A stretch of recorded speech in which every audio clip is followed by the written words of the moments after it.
This is truly an honor. Thank you, Jill. Thank you, Lauren, and all the folks who preceded me up at the podium. It's an amazing moment here, and I'm truly honored to be just a small part of this process. But I want to begin by offering you heartfelt congratulations on my behalf and on behalf of my colleagues in the County Council. I know that we could not be more proud as your elected representatives to see you take that oath today. As your elected representatives, I want to reinforce a message that you've heard. We implore you to exercise that most sacred right, and that is the right to vote. You can and will make a difference in this community and across the country by exercising that right. And your first elections are less than 19 months away, and if you've been paying attention, it's getting interesting already. So I implore you again to take part, pay attention, and make an informed choice when it's your turn to vote.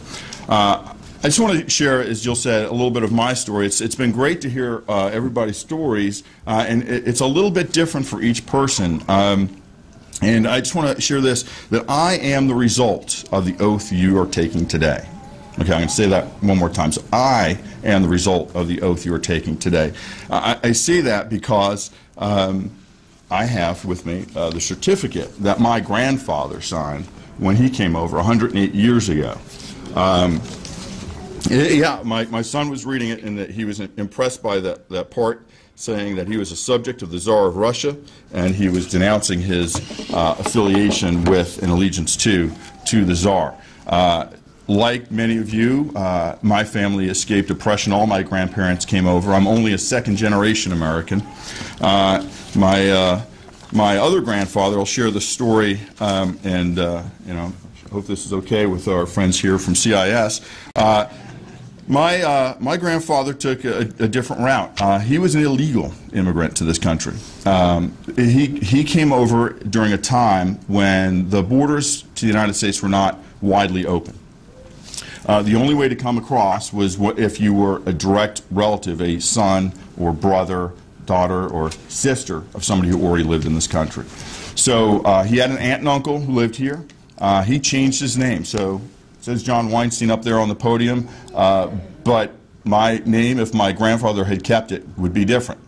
But he changed his name to be that of his aunt and uncle. He took on the personality and the identity of his cousin, who lived in France at the time, escaped from Russia to France, became his cousin, applied and came over to the United States as a Weinstein.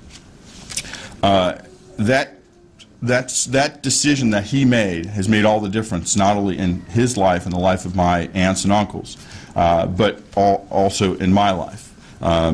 My grandparents, particularly my grandmother, who came over again also escaping persecution, implored me time after time that as I grew it was important to give back to the country that opened its arms to us. You've heard that message, and I can't emphasize it any stronger.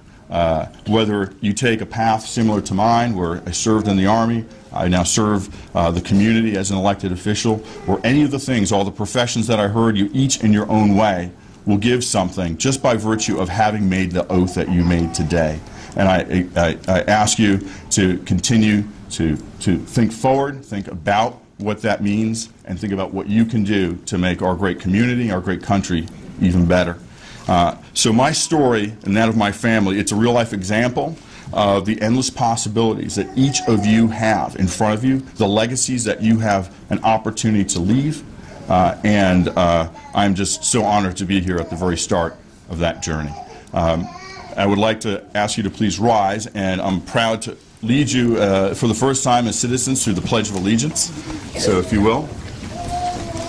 I pledge allegiance to the flag of the United States of America and to the republic for which it stands, one nation, under God, indivisible, with liberty and justice for all. Thank you, congratulations, and best of all luck and wishes to you.